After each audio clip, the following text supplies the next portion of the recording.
이 단원은 가장 마지막에 본다고 얘기를 했어요. 그죠? 그래서 이 전기 파트는 진도 다 나가고 역학의 기초부터 다 나중에 보고요. 과감하게 연료와 윤활유 3단원으로 넘어갑니다. 50페이지부터 있는 연료와 윤활유 단원을 먼저 보도록 할게요. 농업기계를 공부를 할 때 아까 1단원에서 얘기했었잖아요. 열기관을 크게 내연기관하고 외연기관으로 나눴었고, 그죠? 외연기관의 대표적인 게 뭐라 그랬어요? 증기기관이 있고, 그 다음 농업기계에 사용되는 게 가솔린 기관, 디젤 기관이 대표적이다라고 얘기를 했어요. 현재 전기로 작동이 되는 농업기계들도 많이 개발은 하고 있지만 아직 현장에서 활용되는 데까지는 약간 무리가 있어요. 왜 그러냐면 농업기계 자체가 험지에서 작업이 많이 되고, 그죠? 진흙이나 뻘밭에서도 많이 작업이 되고, 혹시 배터리가 다 방전이 됐을 때 충전의 문제도 있기 때문에 그런 문제들을 해결하기 전까지는 상용화되기가 조금은 힘들지 않을까. 자동차도 아직 보급 단계잖아요. 그래서 전기로 활용되는 것들이 그렇게 많지는 않지만 개발이 되고 있는 단계다. 그래서 지금 현재는 연료가 어떤 것들이 사용이 되는지, 또 윤활유가 어떤 것들이 사용이 되는지, 이런 것들을 공부해 두는 것이 필요하다라고 하는 거죠. 그리고 아까 말씀드린 대로 가솔린 기관, 또 디젤 기관의 특징들이 연료의 특징하고 굉장히 밀접하게 관련이 되어 있어요. 그래서 이 부분을 중점적으로 보도록 하겠습니다. 52페이지에 보시면 연료의 특성에 대해서 나와 있는데, 연료는 우리가 원유를 사가지고 와요. 원유가 나오는 국가에서 원유 자체를 사갖고 온단 말이에요. 우리가 가솔린을 사오고 디젤 경유를 사오고 이런 게 아니라 원유를 사가지고 와서 뭐 SK, S오일, 현대정유 이런 정유회사들에서 원유를 가지고 구분을 해 놓는다고. 근데 그 구분을 어떻게 하느냐? 여기 증류탑이라고 되어 있죠. 거기 보이죠? 52쪽에 증류를 해요. 원유를 가지고 증류를 하면 액화천연가스부터 시작을 해서 가솔린, 등유, 경유, 중유 이런 식으로 증류를 해서 얻어내요. 이 연료와 윤활유 관련해서 프린트 내준 거 있잖아요. 거기에 보면 증류 온도, 증류 온도도 거기에 표시가 되어 있죠. 그래서 그 내용들이 어떤 내용이냐 하냐면 표로 정리를 해놨지만 53페이지에 있는 내용이 거의 그대로예요. 53페이지. 보시면 휘발유부터 액화 석유가스에 대한 특징들이 나와 있죠. 그죠? 예, 뭐부터 나와 있어? 예, 휘발유부터 나와 있어요. 여기에 뭐 비중은 얼마고, 인화점은 얼마고, 발화점은 얼마다. 이런 내용들이 나와 있어요. 자, 휘발유의 인화점, 어떻게 돼요? 인화점, 영하 15도에서 10도씨. 자, 인화점이 뭐라 그랬어요? 저번 시간에 얘기했었죠. 네, 불꽃을 튀겨줬을 때 발화하는 최저 온도. 그죠? 그래서 휘발유에서는 인화점을 꼭 봐주셔야 된다고 얘기를 했어요. 인화점의 뜻도 같이 알아두시면 되겠네요. 다음 이거하고 비교해서 경유를 먼저 볼게요. 경유를 보시면 경유의 비중은 0.84에서 0.88, 인화점은 40도에서 80도, 85도씨, 발화점은 300도씨 이하이다 이렇게 되어 있는데, 경유에서는 발화점을 뭐라 그랬어요. 그죠? 고온고압으로 압축한 상태에서 공기를 넣어서 발화를 시킨다라고 얘기를 했었고요. 300도씨 이하에서 발화가 된다라고 보시면 되겠습니다. 그래서 여기에서 제시되는 5가지 종류의 연료들 중에서 휘발유하고 경유의 특징, 요거는 반드시 알고 넘어가셔야 돼요. 아시겠죠? 왜 그러냐? 등유, 중유, 액화석유가스 이런 것들은 농업기계에서 많이 사용되지 않기 때문에. 그죠? 연료하고 윤활유를 사용하는 이유가 뭐예요? 이 연료들을 사용하는 이유? 그 기관들에 적합한 연료를 사용해야 되기 때문에. 그죠? 그런데 아까 얘기한 대로 기관을 만들어 놓고 이거는 휘발유를 써야지, 이거는 경유를 써야지, 이게 아니라 경유의 특징을 이용해서 디젤 기관을 만들고 휘발유의 특징을 이용해서 가솔린 기관을 만들었다라고 보시면 되겠습니다. 됐나요? 예, 그렇게 보시면 되겠고요. 액화 석유가스 같은 경우에는 이 내용들 아래쪽에 나와 있는데 LPG의 특징이라고 보시면 되겠습니다. 그렇게 어려운 내용 아니니까 한 번씩 읽어보시면 될 것 같고요. 다음 54쪽. 예, 여기에서 보시면 연료의 구비 조건이 나와 있어요. 이 구비 조건과 관련해서도 프린트에 다 정리를 해 놨습니다. 그런데 그 내용에 대해서 이제 구체적으로 책에서도 살펴보실 수 있고요. 나중에 이제 책의 내용을 거의 다 외웠다, 다 이해를 했다라고 보시면 그 프린트만 봐도 거의 대부분의 내용이 거기 들어있기 때문에 그거 보시면 돼요. 알겠지? 네. 그래서 여기 연료의 구비 조건을 보시면요. 그 중에서 이제 주요 연료의 성질을 살펴보시면 되는데 55쪽 볼게요. 기화성이라고 하는 것은 휘발성이라고 되어 있죠. 그래서 액체가 기체로 되는 성질, 요게 기화성이라고 해요. 기화성. 그래서 이 기화성이라고 하는 것은 불꽃점화 기관, 가솔린 기관에 해당하는 내용이고요. 기화성이 너무 좋으면 베이퍼록 현상이 발생을 하는데, 요거 베이퍼록 현상 옆에 오른쪽 쪽날개 부분에 보시면 베이퍼록 현상이라고 나와 있죠.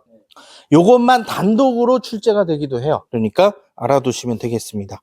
기화된 기포가 연료 공급 장치의 통로를 막아서 연료 공급을 방해하는 현상, 이게 베이퍼록 현상이라고 보시면 되겠네요. 되셨죠? 네. 그러면 다음 연소성이라고 하는 거 볼게요.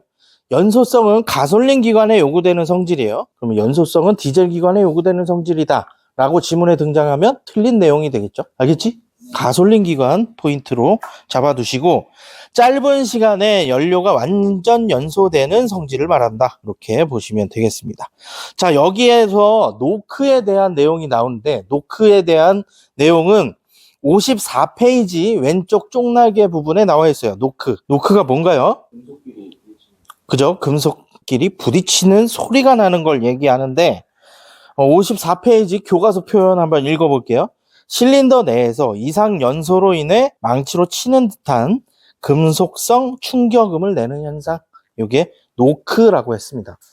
저번 주에 그 프린트를 내주면서 가솔린 노크, 디젤 노크 이런 얘기를 했었죠, 그죠? 그지? 그 내용들도 함께 기억을 해두시면 돼요. 그 노크 방지책 이런 것들도 함께 알아두시면 되는데, 그거는 교과서의 내용에 구체적으로 나와 있지는 않습니다. 그래서 노크에 대한 내용이 나중에 또 등장을 하게 되면 구체적으로 또 그 프린트 내용 알려줄게요. 다음 점성 볼게요. 점성 같은 경우는 디젤 기관의 연료에 요구되는 성질. 그래서 오답지로 점성은 가솔린 기관 연료에 요구되는 성질이다 라고 나오면 틀린 얘기가 되겠습니다. 되셨죠? 액체가 유동할 때 저항하는 성질을 이야기를 하고요. 점도가 너무 높으면 연료 공급이 원활하지 못하고 연료 분사 시 연료 입자의 지름이 커져서 불완전 연소의 원인이 된다. 이렇게 알아두시면 되겠습니다. 점성은 어떤 연료? 어떤 기관? 디젤 기관의 연료. 네. 연소성은 가솔린 기관에 요구되는 성질이다. 네. 이렇게 보시면 되겠고요. 다음 유동성 보겠습니다. 유동성, 겨울철에 저온 시동성을 유지하기 위한 필요한 성질. 온도가 낮으면 연료가 점도가 높아지면서 흐름이 원활하지 못하게 되는데, 이러한 유동성을 잃는 온도를 유동점이라고 한다. 이렇게 기억하시면 되겠습니다. 됐죠? 네. 다음 인화성은 아까 이야기했죠. 연료에 불꽃을 가했을 때 불이 붙는 성질, 이게 인화성. 그 최저 온도가 인화점. 착화성 먼저 이야기를 할게요. 불꽃이 없이 온도를 높여주는 것만으로도 연료가 스스로 불이 붙는 성질. 자연 발화하는 최저 온도는 발화점이라고 하죠. 그래서 마지막에 이 지문은 정답이나 또는 오답 지문으로 많이 등장을 해요. 쭉 밑줄 그어주세요. 가솔린 기관은 인화성이 좋아야 하고, 가솔린 기관은 인화성이야. 그리고 디젤 기관은 착화성이 좋아야 한다. 이렇게 알아두시면 되겠습니다. 착화성. 그래서 이게 다른 용어를 쓰고 있는데, 착화성에서 자연 발화하는 최저 온도가 발화점이라고 했죠, 그죠? 네.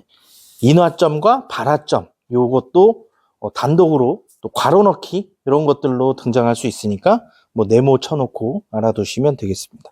다음 반노크성, 조금 전에 노크 얘기했었잖아요, 그지? 근데 이 반노크성 요거는 뭐냐면 세탄값과 옥탄값이 모두 높을수록 나타나는 반노크에 대한 성질, 그래서 가솔린 기관은 옥탄값 또는 옥탄가라고도 해요. 그다음 디젤 연료에서는 세탄값, 세탄가라고 합니다. 네. 이 정도 알아두시면 되겠고요. 고급 휘발유는 지나다니면서 보면 모든 주유소에 고급 휘발유가 있는 게 아니라 특정한 주유소에서만 판매를 해요. 가격이 한 리터당 한 200원씩 비싸죠. 근데 옥탄가가 높다. 이렇게 보시면 됩니다. 알겠죠? 네.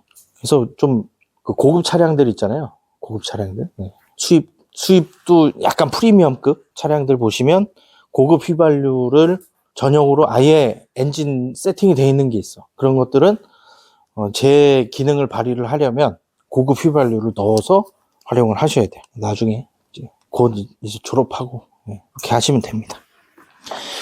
그래서 요 정도 내용을 알고 있으면 54, 55까지 내용은 충분히 이해를 하실 수가 있겠고요. 다음 56페이지. 56페이지 연료 취급 사용상 주의사항 이런 것들이 나와 있는데 일단 연료는 물, 불순물 이런 것들이 섞이면 안 되겠죠. 그죠? 그래서 물이나 먼지 이런 것들이 들어가지 않도록 해주는 게 좋고요. 또 작업이 종료된 다음에 연료를 가득 채워주는 건 디젤 기관. 디젤 기관은 연료를 가득 채워서 보관을 합니다. 그리고 가솔린 기관 같은 경우에는 휘발유를 모두 빼고 보관을 해요. 가솔린 기관은 휘발유잖아. 휘발유가 말 그대로 휘발이 될 수 있어요. 그래서 기화기에 무리를 줄 수가 있기 때문에 모두 연료를 빼고 교환을 하고요. 디젤 기관 같은 경우에는 그 연료통 안에, 연료 탱크 안에 수분이 발생할 소지가 있어요. 그래서 가득 채워서 보관을 합니다. 알겠죠? 네? 그 두 개의 기관, 그 연료 보관 방법이 완전히 반대라는 거 알고 계셔야 돼요. 알겠죠? 가득 채워서 보관하는 게 뭐라고요? 디젤. 다 빼는 거는 가솔린 기관이라고. 알겠죠? 네. 그렇게 보시면 되겠습니다. 다른 내용들은 한 번씩 읽어보시면 되겠고요. 급유를 할 때는 엔진 정지시킨 다음에 하고, 또 옆에 불꽃이나 이런 것들이 있을 때 급유하면 안 되겠지? 그치? 급유가 기름을 넣는 걸 급유라고 해요. 다른 내용들은 한 번씩 읽어보시면 다 이해하실 것 같고, 그다음 에너지 효율을 높이는 운전 및 관리 방법. 이거는 불필요한 공회전을 하지 않는다. 그죠? 공회전이 뭐예요? 그냥 시동 걸어놓고 마냥 있는 거지 뭐. 요즘에는 어지간하면 ECU가 다 제어를 하기 때문에 한 2, 3분 내지 길어야 한 5분만 예열해도 돼요. 요즘 나오는 것들은. 알겠지? 농업기계도 마찬가지고. 그리고 농업기계 구입할 때 부담 면적을 계산해서 영농 규모에 맞는 농업기계를 구입하는 것이 좋다. 또 연료비 절감에도 도움이 된다.